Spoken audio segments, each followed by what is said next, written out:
Donc, c'est la dernière, la dernière édition d'un cycle de webinaires que nous avons organisé là, tout le printemps, hein, parce qu'au début, on devait un peu rester à la maison. Donc, on a voulu garder le contact avec vous et on vous a présenté, mes collègues et moi, un certain nombre de résultats acquis au Centre du Rosé depuis quelques années.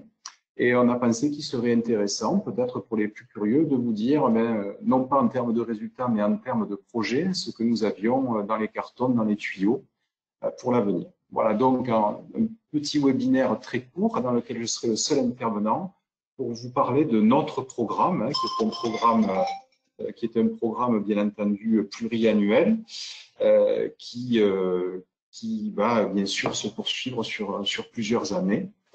Avec nos différents, bien sûr, partenaires financiers qui soutiennent l'ensemble de ce programme, le CIVP, bien sûr, et puis l'Europe, l'État, le département et la région PACA qu'on remercie ici, en lien, bien sûr, avec tous les membres du Centre du Rosé, hein, les ODG, les chambres d'agriculture, les fédérations de métiers, et puis nos amis scientifiques également qui suivent ce travail, qui est cautionné par l'ensemble de ces personnes. Donc, mon diaporama sera assez simple. Finalement, il y a deux diapos principales. Une première diapo sur les projets pluriannuels en cours et puis une deuxième diapositive où on verra les projets qui s'achèvent et qui vont commencer. Alors, voilà, le programme, il est constitué de bulles, hein, de différentes bulles. Chaque bulle est un projet et je vais vous les énumérer et dire un mot sur chacun d'entre eux. Et puis, bien sûr, si vous voulez creuser, vous pourrez poser des questions pendant ou à l'issue de ce webinaire. Et vous pourrez également, bien sûr, nous contacter pour participer ou être plus au courant encore de ce qu'on fait.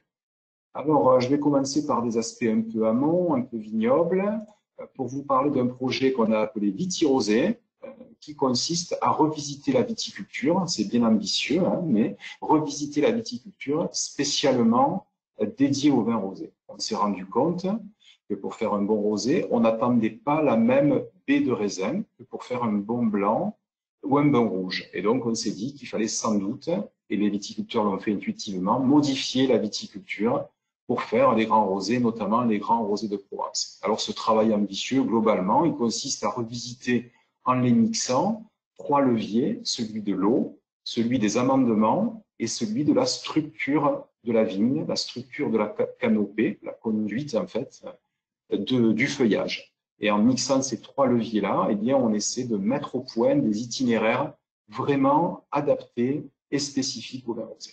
Voilà, un projet ambitieux. Le suivant ne l'est pas moins, hein.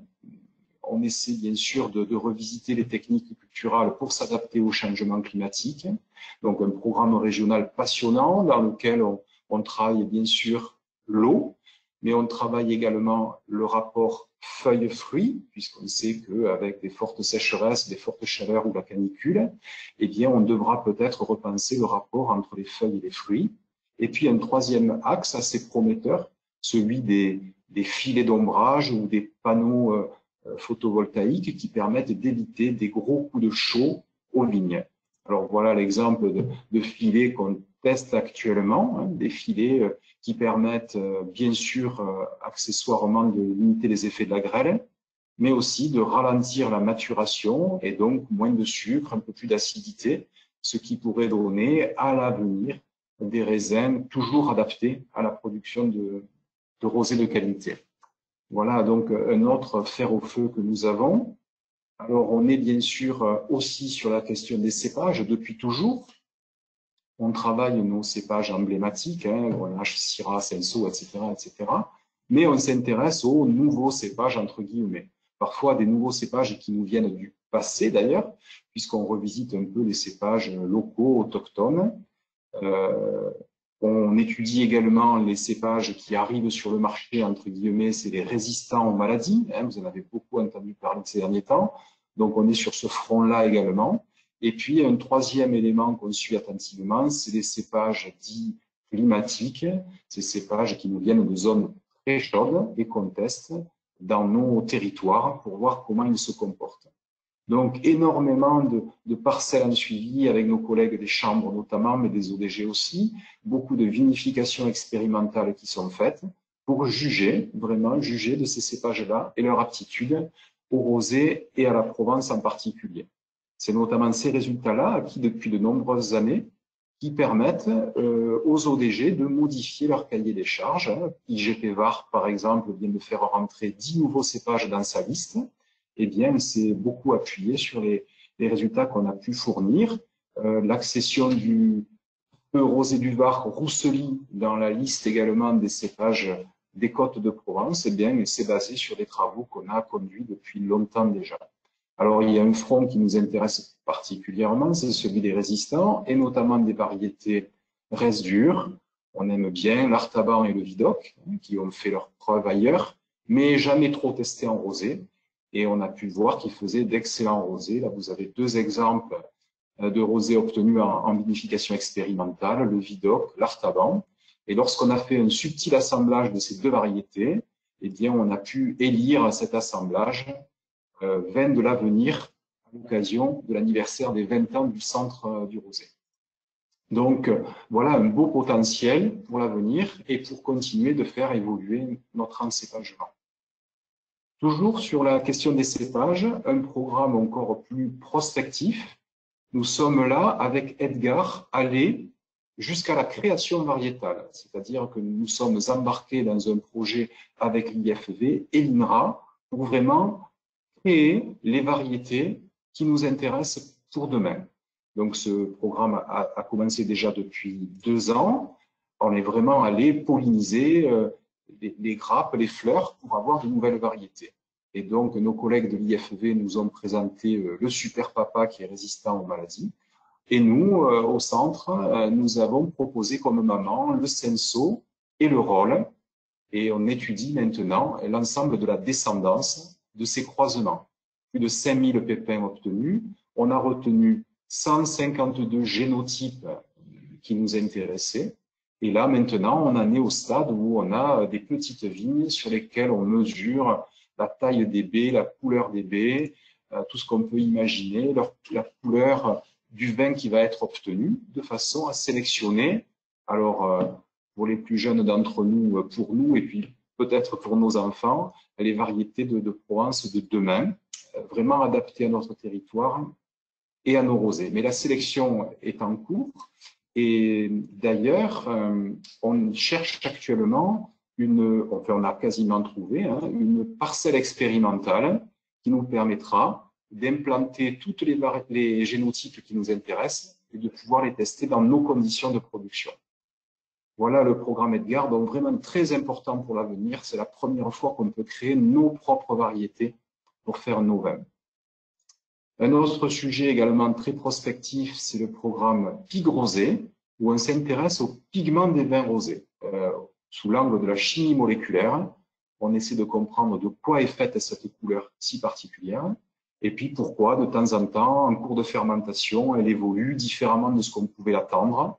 Et puis également en conservation, des petites surprises. C'est en mieux connaissant ces pigments qu'on pourra mieux maîtriser notamment la stabilité de la couleur de nos vins.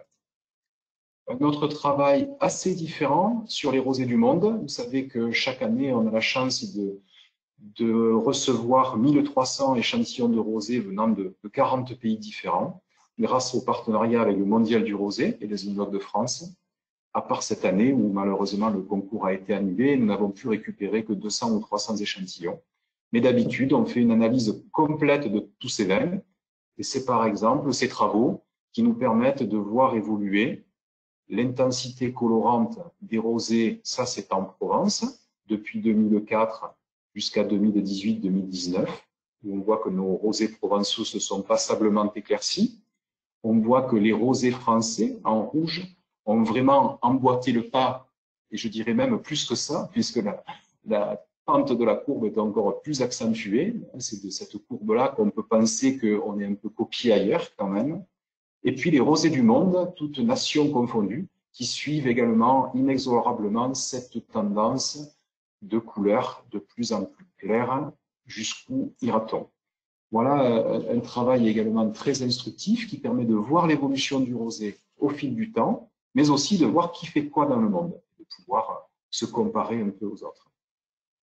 Un autre travail en cours, qui est un programme ambitieux et très long, c'est celui de la typicité en lien avec le terroir. Donc, on a fait des travaux très intéressants qui visaient à comparer les Provences aux autres rosés français et on a mis en exergue des particularités que les autres rosés n'ont pas. Et ça, ce sont des éléments qui, en termes de communication ensuite, sont très importants parce qu'une typicité, ça se décrète pas, ça se prouve.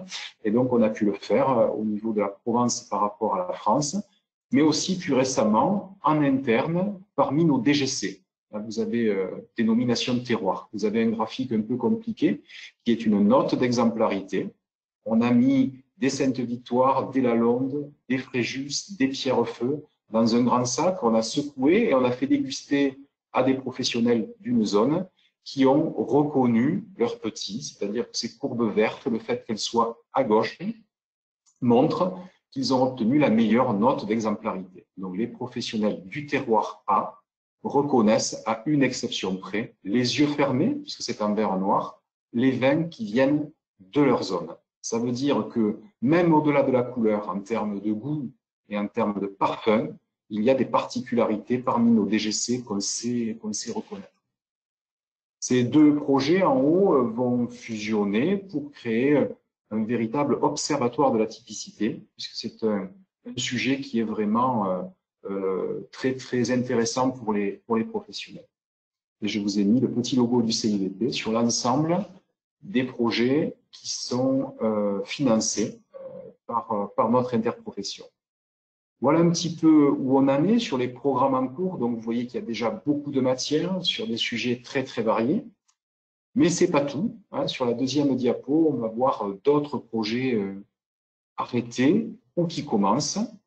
Un petit coup d'œil dans le rétroviseur rapide pour voir cinq projets qui s'arrêtent en 2019 et dont on vous a déjà parlé des résultats, mais on continuera. Sur la durée de vie de vin, hein, la question de la conservation qui est déterminante. Sur la question de l'identité du produit, j'ai parlé tout à l'heure de typicité, c'est un peu le même travail. On essaie notamment de mettre en évidence les différences entre les côtes de Provence, les coteaux d'Aix, les coteaux varois. Tout ça, ce sont des signes d'identité qui sont forts. Un travail qui vient de s'achever sur le pressurage, hein, qui a fait l'objet d'un webinaire animé par notre collègue Mathias. On a beaucoup de références également. Un sujet sur les indicateurs de qualité du raisin. On a constaté que pour bien segmenter la vendange, pour pouvoir faire des lots, des cuves différentes, des hauts de gamme, il était important de bien voir ce que les raisins avaient dans le ventre. Et ça se détermine à la vigne. Donc, on a également développé un certain nombre d'indicateurs qui sont pertinents pour discriminer des lots de raisins notamment. Et puis enfin, un travail sur les arômes où il reste encore beaucoup à découvrir. On a fait de gros progrès ces 10 dernières années, mais il y a encore un travail colossal à faire sur les arômes parce que c'est un élément très, très important dans la typicité des vins. Un des résultats dont on est le plus fier hein, sur la question des arômes, c'est d'avoir mis en évidence que les précurseurs de thiol étaient moins importants dans le raisin dans la journée que dans la nuit, ce qui nous incite, comme on le faisait déjà, à essayer de récolter la nuit, non seulement pour limiter l'extraction de couleurs, mais aussi pour toucher un potentiel en thiol plus important. Donc, on a fait ça un petit peu intuitivement, hein, de récolter la nuit et puis pour la couleur, mais on voit que ça a des bénéfices également sur les parfums et notamment sur les thiols volatiles, dont les précurseurs sont plus importants quand on débarque à la fraîche. Tout ça pour des questions d'exposition aux ultraviolets de la journée. Alors, en 2020, on a commencé des choses également très intéressantes sur la conservation des vins rosés. Toujours, le CIVP demande des travaux sur la conservation. Alors, en particulier cette année, pour des éléments conjoncturels sur lesquels je ne reviendrai pas. Mais la question de la conservation de nos vins en cave et puis même en bouteille est quelque chose de déterminant. Donc, on a fait beaucoup de choses, mais on va continuer. Et ce travail a fait l'objet d'un webinaire également, même de plusieurs webinaires du centre. Ensuite, un travail sur l'authenticité en droite ligne avec le projet sur l'identité. Vous voyez que là, on utilise des mots encore plus forts que la question de l'identité. C'est celle de l'authenticité. Maintenant, les provences, on le sait, sont copiées. Il peut y avoir des contrefaçons, des contretypages.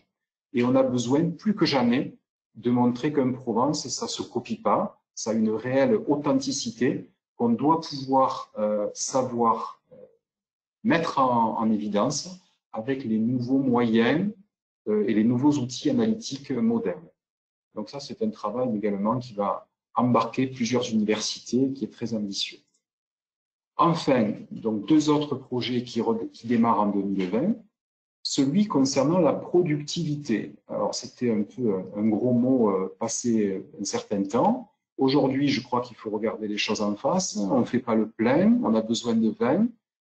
Tout le monde, on sait que pour nos vins, 5 ou 10% de plus, c'est vraiment pas ça ne pose pas de problème de qualité. Il faut vraiment qu'on puisse faire 55 hectos dans les appellations, par exemple.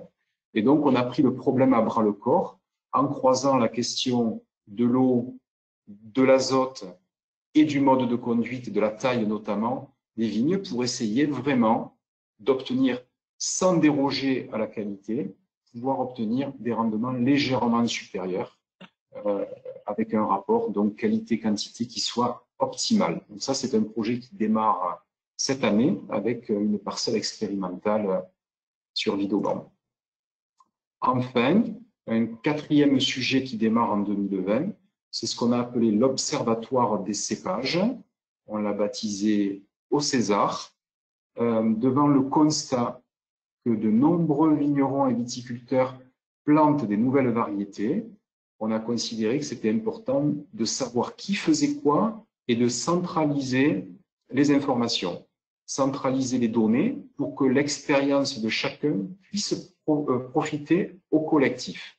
Donc, on est en train de créer une banque de données informatisée dans laquelle tous ceux qui font quelque chose de nouveau en termes de cépage pourront renseigner ces informations et profiter au collectif. Et on pourra s'appuyer là-dessus pour justement que les appellations puissent piloter leur encépagement avec des données objectives.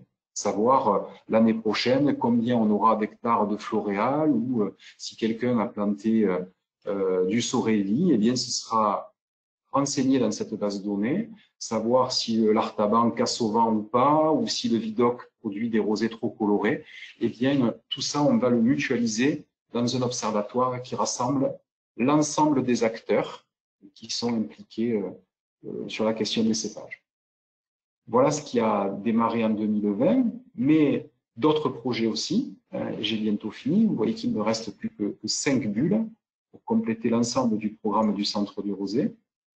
Un sujet vraiment très porteur qu'on a baptisé Mycophyto, donc en relation avec une start-up de l'ère niçoise qui s'appelle donc Mycophyto et le Crédit Agricole. On a lancé ce projet. Vous connaissez le sujet de la mycorhisation, qui donne ces champignons et parfois même ces champignons prestigieux tels que la truffe. Et on sait que parfois un champignon peut aider une plante à assimiler certains éléments, à mieux assimiler l'eau ou à économiser l'eau et à mieux se développer. Donc le principe de la mycorhize a déjà été appliqué à la vigne, mais avec des champignons génériques qu'on allait aller chercher à droite ou à gauche. Alors on trouve donc chez les pépiniéristes une petite proportion aujourd'hui de plants qui sont mycorhizés. Le problème, donc je le dis, c'est que ces champignons, eh bien, on les connaît pas tellement, ils sont un peu génériques. L'originalité de ce projet réside dans le fait d'aller chercher dans nos terroirs et presque dans nos parcelles nos espèces mycorhiziennes pour les implanter, pour les greffer, entre guillemets, sur les racines de nos vignes et nos cépages, de façon à faire un couple qui permette une optimisation voilà, de la viticulture, faire des vins de haute qualité, économiser l'eau et rendre plus efficiente, y compris sur la question du rendement, nos cépages bien connus. Donc vraiment un projet qui commence cette année, qui est un projet ambitieux et tout à fait dans l'air du temps. Un autre projet ambitieux qu'on s'était refusé à conduire depuis un certain nombre d'années, mais qu'on va peut-être mettre en action, c'est celui de la sélection d'une levure spécialement dédiée au vin rosé et qui pourrait venir peut-être provenir d'un terroir de la zone provençale. Donc on a un partenaire qui est la société L'Allemand qui sélectionne beaucoup de levures et on a trouvé que ce serait intéressant que une levure dédiée au rosé vienne de Provence. C'est un peu notre façon de communiquer aussi largement dans le monde. Donc voilà un travail qui commence. On a déjà fait des prélèvements, des ensemencements et on observe un peu la flore qu'on a pu recueillir dans nos caves et dans nos vignes surtout. Un autre projet tout à fait dans l'air du temps aussi, c'est celui des vins sans sulfite. Je crois qu'on ne peut pas y couper, on est pour, on est contre, on aime ou on n'aime pas. Il faut qu'on puisse avoir des références techniques sur cette question-là. Et donc, on va lancer dans le cadre d'un programme national cette année, un travail là-dessus. Et nous, à Vidauban, eh bien, on sera chargé de la partie rosée, bien entendu. Voilà déjà beaucoup de choses. Et comme si ça ne suffisait pas, eh bien, on a déjà des petites idées pour 2021. Deux autres projets qui pourraient démarrer, je suis prudent. Je l'ai dit tout à l'heure, la question des arômes, c'est déterminant. On sait que ça procure du plaisir, notamment ces arômes fruités. On sait que ces arômes peuvent aussi changer les saveurs et le goût. Il faut encore creuser et je crois que nous sommes les mieux placés pour étudier le rosé en partenariat avec l'Université de Nice qui a développé des compétences reconnues en matière d'arômes, notamment sur la question des parfums. Et bien finalement, on se rend compte qu'ils travaillent pas ou peu sur les vins. Et comme eh bien, le vignoble devient très sexy et très attractif dans sa belle ascension, le vignoble provençal, on se met à pouvoir rêver de partenariats scientifiques de haut niveau avec les universités régionales et notamment avec Nice. Donc voilà, un programme vraiment pour identifier les arômes du rosé de Provence, voir comment on peut encore les optimiser et aller plus loin dans le souci bien sûr de l'expression forte, mais aussi de la finesse. Et le dernier projet dont je voulais vous parler ce soir, c'est un travail là aussi passionnant sur la couleur. On en parle beaucoup, mais ça demeure important, la couleur, et notamment sur la perception de cette couleur. Donc là aussi, on a monté un nouveau partenariat avec des chercheurs de l'université de Winchester et des chercheurs de Kedge Business School, puisqu'il y a une dimension perception et consommateur, en lien avec le CIVP, bien sûr.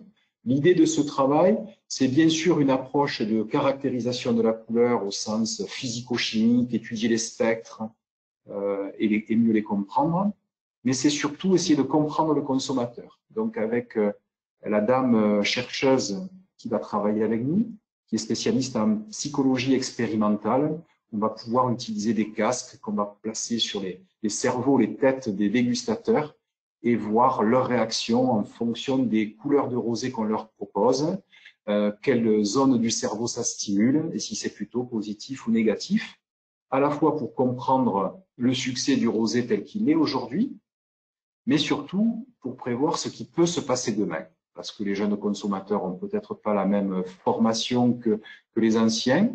Et on se demande toujours si cette question de couleur, ça va rester très pâle ou si ça va redémarrer, enfin, vers où ça va partir. Là, on aura des éléments d'anticipation et de compréhension avec un travail scientifique de très haut niveau. Voilà donc le dernier projet sur lequel nous nous investirons à partir de 2021.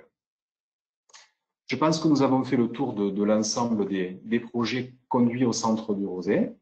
Vous voyez que c'est un programme qui est riche, qui est complet. On essaie d'être un peu sur tous les fronts et surtout en phase avec les attentes de nos vignerons mandataires. Voilà, je vais maintenant pouvoir éventuellement, si vous avez encore un peu de temps et de patience, répondre à quelques questions, mais comme promis, on a fait 20-25 minutes ensemble. Alors, j'ai une petite question sur, effectivement, je faisais l'introduction sur la question des bulles. C'est un dossier aussi qui n'apparaît pas dans dans notre programme. Vous savez qu'on a beaucoup bossé sur ces questions d'effervescent rosé de Provence. Le dossier est en stand-by. Je dirais qu'il est plutôt ce dossier dans une vie administrative, au niveau de l'INAO et au niveau du syndicat des Côtes de Provence qui le porte. Il faut voir si on dépose un dossier de reconnaissance en appellation ou pas. Tout ça est à l'étude. Nous, au niveau scientifique, on a fait un certain nombre de choses déjà par le passé. On sait qu'on peut produire de très très bonnes bulles en Provence. Et on a même développé une méthode particulière qu'on a baptisée méthode provençale. Mais là, je dirais qu'il faut un petit peu attendre que le sujet avance au niveau de la vie professionnelle et administrative pour reprendre les questions plus scientifiques et techniques. Voilà une petite réponse en guise de clin d'œil sur les bulles. N'hésitez pas, nous avons encore quelques instants. Si certains sujets vous interpellent, vous interrogent, sentez-vous libre de réagir. Sinon, je serai bien entendu à votre disposition pour ultérieurement répondre à ces questions. Donc, vous voyez que c'est un programme qui est en perpétuelle régénération et renouvellement. Alors, peut-être un petit mot en guise de conclusion. S'il n'y a pas d'autres questions, tout le monde s'inquiète bien entendu de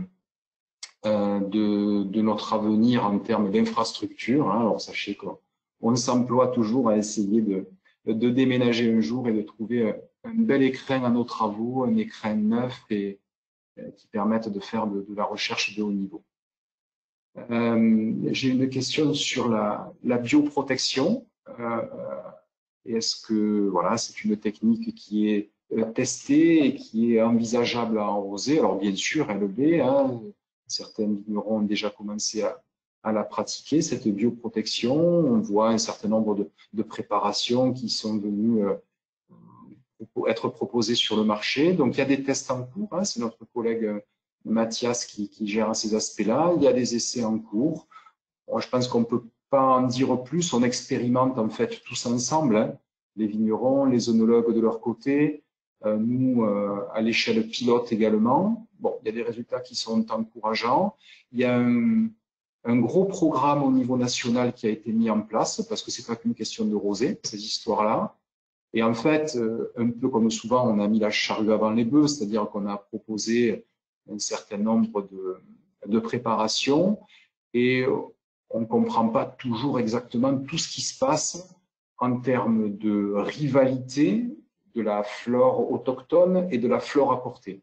Et donc, les chercheurs ont souhaité faire une pause sur l'aspect très appliqué pour revenir à un peu plus de fondamental, et notamment en termes de nutrition de ces levures, essayer de mieux comprendre qui mangeait quoi et quel type de compétition on pouvait avoir dans le milieu.